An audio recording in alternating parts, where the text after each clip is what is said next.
India has seen some of the most brutal and spine-chilling murder cases in recent years. In 2010, Rajesh Gulati killed his wife and hid her dismembered body in a fridge. In 2022, the nation was shocked when Shraddhawalkarcase was cut into 35 pieces by her partner. In 2019, Mumbai witnessed a gruesome crime where a man fed his wife's remains to dogs. In 2023, Bangalore saw a woman's body hacked into 51 pieces, and in Hyderabad, Y. Anuradha Reddy was murdered and dismembered by her own landlord.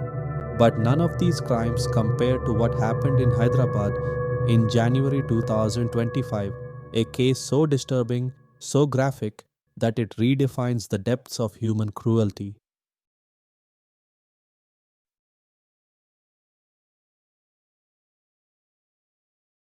Meerpet, Hyderabad, an ordinary neighborhood bustling with life, a place where families go about their daily routines, where people wake up, work, and return to their homes. But on the morning of January 16th, 2025, something changed. A woman, a wife, a mother, vanished without a trace. 39-year-old P. Madhavi, a homemaker, was last seen at her residence in Meerpet. She had spent the past 13 years building a life with her husband, P. Gurumurthy, an ex-serviceman now working as a security guard. Together, they had 2 young children. But that morning, her presence in the house would be the last anyone would recall. Neighbors recall seeing her going about her usual morning routine, but no one could have anticipated that this would be the last confirmed sighting of her. That evening, the streets remained unchanged, but one home inside that quiet lane held a silence that was unnatural. For 2 days, there was no word from Madhavi, no calls, no messages. A woman who had been an integral part of her family was now just gone.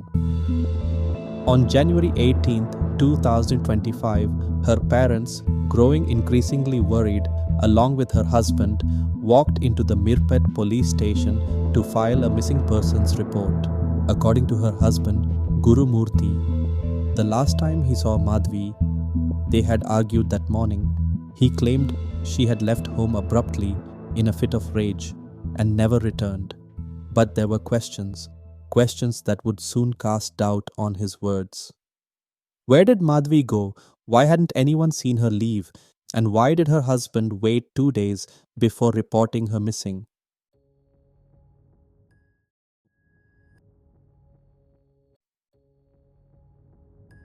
When a person goes missing, the first step in an investigation is retracing their last known movements. On January 18th, when police began their inquiries into the disappearance of P. Madhavi, they turned to the people who might have seen or heard something, the neighbors. What they discovered was the first sign that something was terribly wrong. Residents of the apartment complex recalled hearing heated arguments between Madhavi and her husband, Gurumurthy, on the morning of January 16th, the day she was last seen. Some said that the couple had frequent verbal fights, but this one was different. It was louder, more intense, and then silence.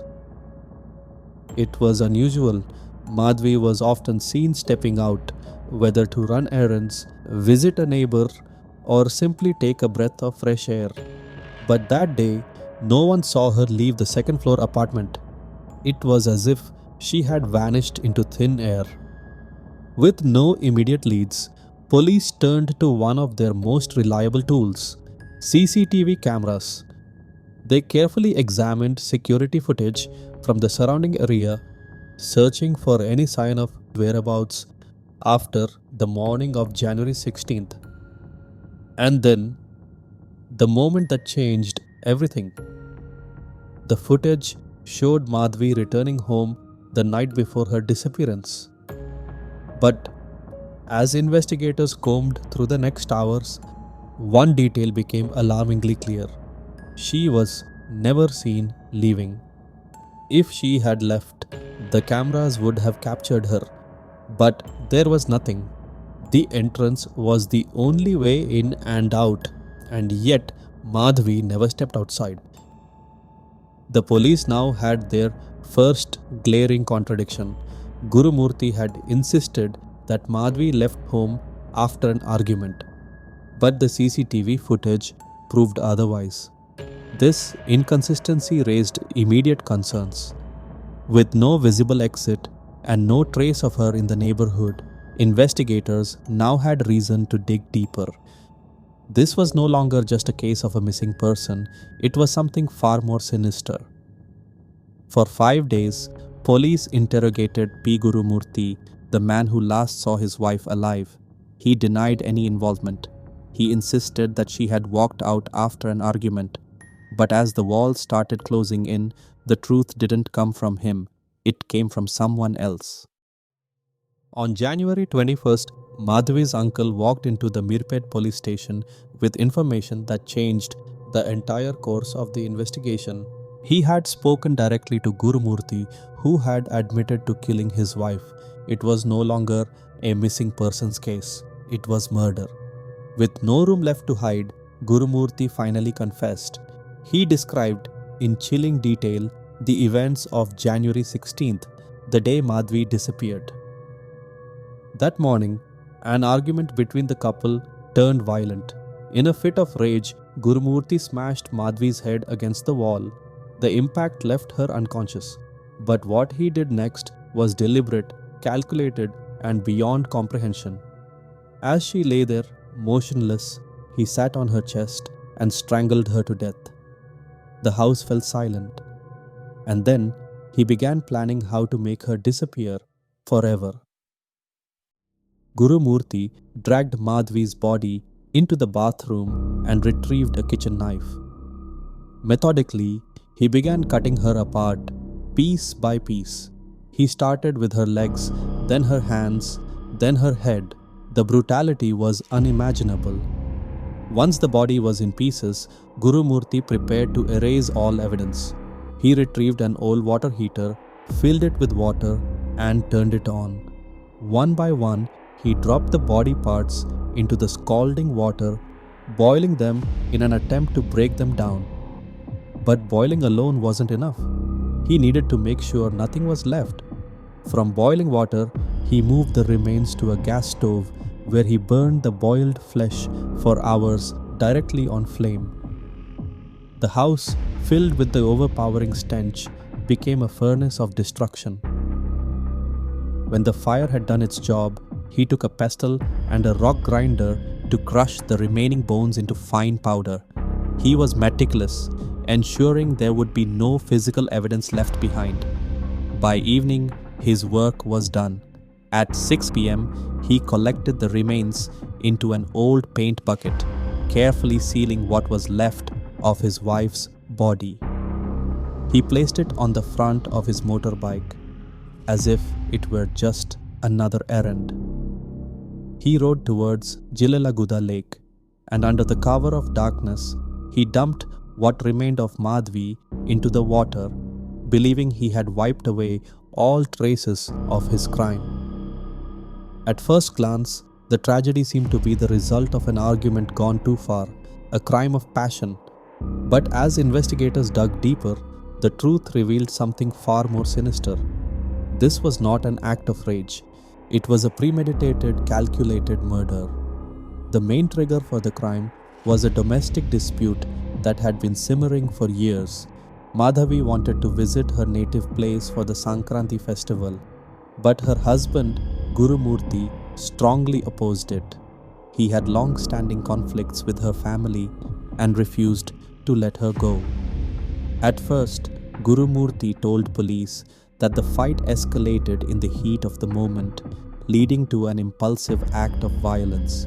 But inconsistencies in his statements changed everything. The investigation revealed that Gurumurthy had been planning the crime days before Sankranti. His actions were deliberate, carefully structured to ensure no one would suspect him. On January 12, 2025, Gurumurthy drops off his children at his relative's home in Kanchanbag, ensuring they would not be present during what was to come.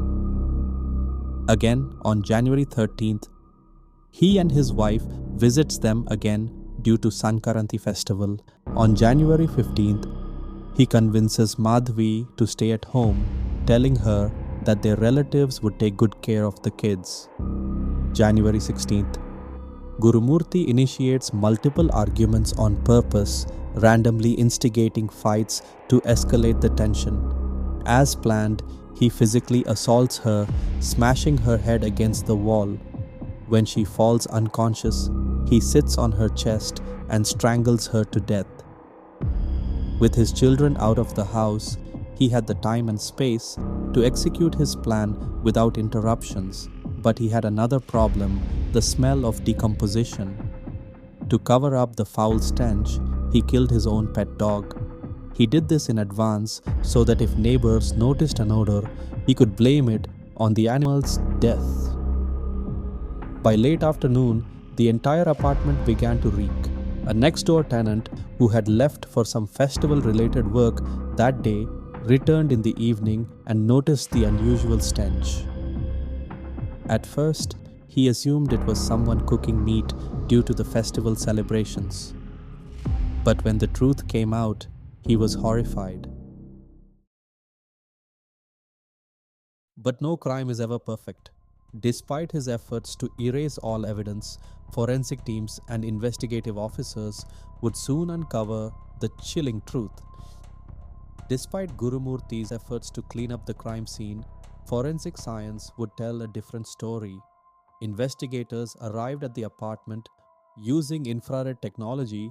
Forensic teams scanned the house, bathroom and kitchen, where they found traces of skin tissue, hair and blood. The crime scene had been scrubbed with acid in a desperate attempt to erase evidence. But not all traces of a crime can be washed away. During their investigation, police recovered 4 to 5 DNA remnants belonging to Madhavi. However, in a strategic move, investigators chose not to disclose specific forensic findings to the public, ensuring the integrity of their case. The evidence, they stated, would be presented only in court. Beyond biological evidence, police recovered at least 18 items believed to have been used for dismemberment and disposal. Among these was the old paint bucket in which Gurumurthy had packed the remains before discarding them.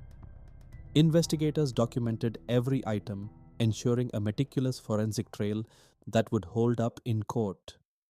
With mounting evidence and his confession on record, police brought Gurumurthy back to the crime scene to reconstruct his actions on that fateful day. He retraced each step: how he attacked, dismembered, and disposed of his wife's body. As police recorded the reconstruction, it was clear that this was not a crime of impulse. It was an orchestrated execution. Police then turned their focus to the lake, where Gurumurthy claimed to have disposed of the remains. A thorough search was conducted, but the results were grim. No physical remains were found. Whether they had dissolved, sunk beyond reach, or were scavenged by nature, the lake yielded no trace of Madhavi. However, this did not weaken the case. The forensic evidence inside the house was more than enough to tie Gurumurthy directly to the crime. As police delved deeper into the mind of P. Gurumurthy, they found themselves staring into a void, an absence of guilt, an absence of remorse. This was not a crime of passion, nor was it a moment of madness. It was cold, calculated, and terrifyingly methodical. He pretended to search for his missing wife. He misled her family, the police, and even his own children. In a chilling move, he even accompanied Madhavi's parents to the police station to file a missing persons report, all while knowing exactly where she was. From the moment the investigation began, Gurumurthy tried to mislead authorities with a series of false narratives about what happened to Madhavi's remains. First, he claimed he killed her in a fit of rage. Then, he claimed he disposed of the remains in a septic tank. He later fabricated another story saying GHMC workers unknowingly cleared away her remains from a garbage dump near the lake. Finally, under pressure, he admitted to dumping her remains in lake. The depths of Gurumurthy's deception revealed something far more sinister. Every step he took, from the murder to the cover-up, displayed a painstaking level of premeditation. On January 16th at 8 p.m., after brutally murdering, dismembering, and disposing his wife, he brought his children back home, pretending everything was normal. He locked the bedroom, ensuring the children never had access to where he killed his wife. His children used the very same bathroom where he dismembered his wife. When his children asked about their mother, he told them she had gone out and even began bad-mouthing her, manipulating their thoughts. The children, still confused, later asked about the foul smell, but Gurumurthy calmly replied, "Due to festival, lot of neighbors are cooking mutton."